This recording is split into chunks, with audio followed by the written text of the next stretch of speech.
This video is sponsored by Ren. Hi everybody, welcome back to the channel. If you're a casual man-carrying thing watcher, you may not know that I talk about books also when I read them. Despite how abnormally busy I've been, I have read some great books this month, and I feel like I have to talk about them. One of them actually may be my new favorite of all time. Can I say that? Is that too soon? I just read it, so I'll talk about that. I read some good crime fiction, and I also just want to talk about some of the books I've been interested in, books I want to read, maybe some of the books I DNF'd because I didn't have enough time, but I want to get back to. So there's a lot to talk about. Hopefully you get some recommendations out of this. First and foremost, I'm eager to just talk about this writer. Thank God I found her an incredible writer that I feel like not many people know about her, but she was a crime fiction writer who wrote throughout the 40s and the 50s. She wrote the novels for In a Lonely Place, which was turned into a Bogart movie. This one I found just on a whim. It's called The Expendable Man. Here it is. That's the cover, The Expendable Man. It's not a super long read, but oh man, is it terrific. It is so good. I have to be honest, the only reason I got this book is because I saw that it takes place in Phoenix. I'm from Phoenix. The book starts out with a character driving from LA to Phoenix for a wedding. This book just came into my life at the right time because last year I went to so many weddings in Arizona. Like, I've had to do that stupid drive on the I-10 from LA to Phoenix so many times. I'm so familiar with that drive, and getting to see all the little stops, Indio, Blythe, all the places, but in the 1960s was fantastic. Oh my God. It's all of this aside. If you've never been to Phoenix or LA or whatever, it's a terrific crime novel. There's kind of a bit of misdirection at the start of the book. We start the book following a character who picks up a hitchhiker going from LA to Phoenix. The character is very nervous about picking up a hitchhiker. She's a young girl, and he's like, doesn't want to get in trouble in this situation and doesn't want there to be any people to get the wrong idea about what's going on here. And she keeps finding him in Blythe and trying to get further on the road with him. Really isn't until page 50 that it's said explicitly. You can kind of implicitly get this. This is why I don't think this is a spoiler, even though they don't talk about it on the book cover, but I think it's important to know, and one of the many great reasons to pick up this book. You learn explicitly on page like 50 or something that the main character is black. And all of the ways that he's behaving in this book stem from the knowledge that he has that so much could go wrong, especially in a place as backwards as Phoenix in the 1960s. He's an intern, a medical intern working at UCLA. Funny, I go to UCLA. This book just, it's so relevant to me. His family is very well-to-do, but he understands that his reputation could just be tarnished, even if being the suspect in a murder case could tarnish his reputation. And of course, what happens, the girl he takes to Phoenix is found dead, and he is the main suspect because he took her to Phoenix. Just because he's black has to do everything above and beyond perfect in order to just live a regular life. Dorothy B. Hughes she's not black, but she does a terrific job of going through the psychological horror and the terror that this man, his name is Hugh, has to go through, and just the sinking feeling of all of the wrong. He was just at the wrong moment at the wrong time, and he has to clear his name. He can't rely on the white lawyer. He really just has to rely on himself to figure out who the real killer is. There is some stuff involving abortion that is very, very conservative of its time. I was a little disappointed because the novel feels very ahead of its time in that way, but in terms of the abortion stuff, not so much. It's so terrifically written. It's not super fast-paced, but it's just really methodical. It feels so realistic, so well realized, and so full. The terror of feeling like everyone's against you, how you are treated as expendable. I mean, Hugh is treated as an expendable person. He's getting this murder framed on him simply because he's black. I just can't recommend it enough. It's just, oh my God, it's so good. Do yourself a favor and look up Dorothy B. Hughes. Either read The Expendable Man, or I haven't read In a Lonely Place or Ride the Pink Horse or any of her many other novels. If they're as good as this one, I mean, I'm definitely going to be reading more from her, and please, I urge you to seek her out. As good as The Expendable Man was, it was not the best read of this month. The best read of this month goes to, surprise, surprise, An old classic, Wuthering Heights. This has been sitting on my shelf for such a long time. I just wanted to give it a go, and I was just captivated from the first page going forward. Like, I don't know why, but this book is about hate. This book is about pure evil.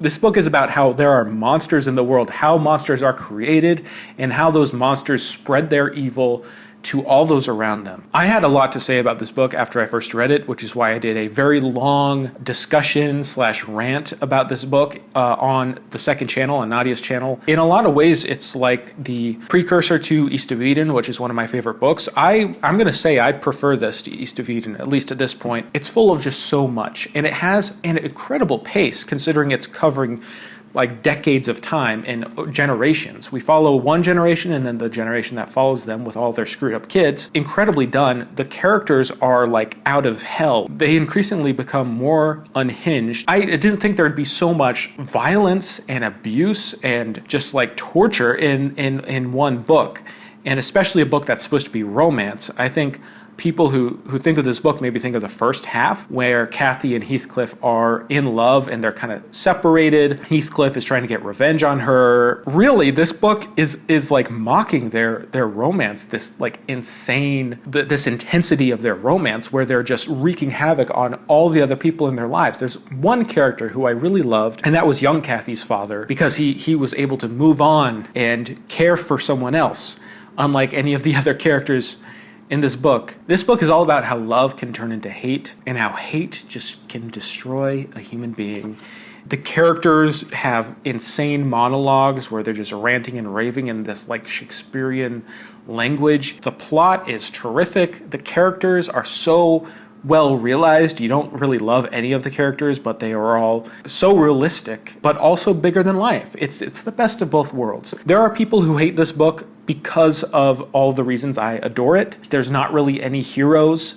Everyone's really screwed up. The more I kept reading, I was like, this can't get any worse. Like, every time I said, it can't get any worse than this, it just kept getting worse for the characters. The things just kept getting worse in their lives, and I felt so bad. I was getting depressed by the end, in a good way. Like, is so moving. If you haven't read it, just check it out, seriously. But before we move on, I'm really excited to talk about Ren, the sponsor of this video. I feel like Ren is a very unique way to look at how we are consuming ourselves and how that affects the world, and to keep track of that. Ren is a website where you can calculate your carbon footprint, then offset it by funding a different mix of carbon reduction projects like tree planting, mineral weathering, and rainforest protection. Just by answering a few questions about your lifestyle, you can figure out what your carbon footprint is, how to reduce it. It's a great way to just give back to the environment and try to offset your carbon footprint. Once you sign up to make a monthly contribution to offset your carbon footprint, you receive monthly updates from the projects you support. You get to see what your money is actually spent on, with photos and details of every tree planted, every acre reforested, every ton of carbon offset. It's actually been very eye-opening to me to see what they're doing, and it's genuinely really cool. The first 100 people who sign up using the link in the description will have 10 extra trees planted in their name. So seriously, like, use the link. It's there.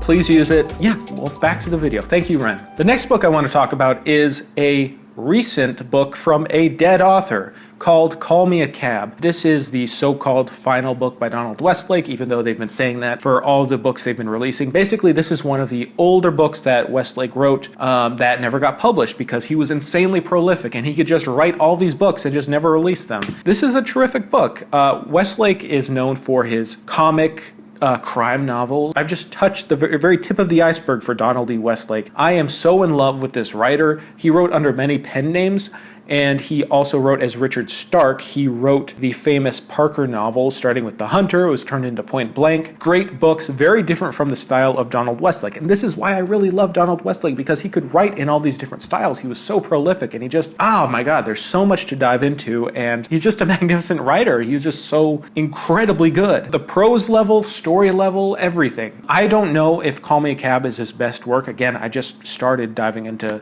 Westlake. But I read this one recently. It was recently published by Hard Case Crime, even though it is not a crime novel. I'm not complaining, though. I thought there'd be crime in it just based on the cover. It just starts with a great premise, and it's a road trip book. It's a rom-com. Starts off with a guy who picks up a woman in his cab who looks a bit distressed. She says she has to go to LA to decide if she's going to marry her boyfriend, who is kind of putting an ultimatum on her because she doesn't know if she wants to marry him. And he's like, hey, you need to come visit me in LA, and when you get here, you have to decide, or else decide if she's going to marry him. And she decides, instead of taking the plane, she's just going to take the cab that she just walked into, pay the cab to drive her all the way across the country from New York to LA. And so they have this road trip story where shenanigans occur, talk to each other. This book was written in the 70s, just released now. There's a lot of takes on feminism, but again, this is from a man's perspective and written by a man, so there are dated elements, but it still felt very sincere and was it was really good. The characters felt very real, even though they're in this larger-than-life situation that is quite ridiculous, but the suspense holds true, and this is what I think there were great lessons if you're a writer in this book in how to maintain suspense through an entire book. We're trying to figure out, is she going to decide if she's going to marry this guy or not? I won't reveal anything else about the book. I will say it is a delightful, fun read. Now this gets me to the point where I speculate about the stuff I want to be reading and the kind of where my headspace is at after this month. I'm hoping to have a little bit more time to read some books, and here are a few of the books I've been interested in reading. I'm recording. Say hi to Jacob in the future. Oh, hi, Jacob in the future. You're really handsome. And I'm Whoa, I'm including this. I really want to read, I want to read some Thomas Hardy, because in class we were talking about Thomas Hardy's poetry, and then I was looking into Thomas Hardy's novels. He wrote The Mayor of Casterbridge, a bunch of other books, and I've been watching a lot of Books and Things, which is a great channel you should check out. Some amazing reviews on that channel, and I've been getting into Victorian literature, especially after reading Wuthering Heights. But Far From the Madding Crowd, I heard this is probably the best way to get into Thomas Hardy. I got this. This isn't a book haul video, but I got this from the last bookstore recently, and it's signed by Lawrence Block. And this is the first of his Bernie Rodenbar mystery series called Burglars Can't Be Choosers. I'm excited to read this. Then I got two Elmore Leonard's old ones from the 80s, I think. So I'm gonna check these out soon. I got some more Lawrence Block, some more. Oh, Anthony Trollope. I want to check out some Anthony Trollope, because I gotta get up to date with all the stuff the kids are reading. A lot of older stuff. Oh, and I finally bought The Chalk Circle Man, which I really want to read, and Warlock, Oakley Hall. I picked that up not too long ago. I heard that's a terrific Western, but it's pretty long, so I'm gonna need some time to set aside for that. Other stuff, yeah, Wheel of Time. I want to going to continue reading The Wheel of Time, just my head has not been in it lately. Why The Wheel of Time is a little oversaturated in my mind lately. It'll make a little more sense later on. So I haven't been reading it. I haven't been getting up to date with those at all. In fact, I haven't been reading much fantasy at all, unfortunately. And I would like to correct that. I don't know why. I've been gravitating towards crime and Victorian literature. Anyways, once I graduate from college, I'll have way more time to read. So what else can I say? I hope you're all well. Thanks for watching. This has been fun for me to talk about, and all right, bye-bye.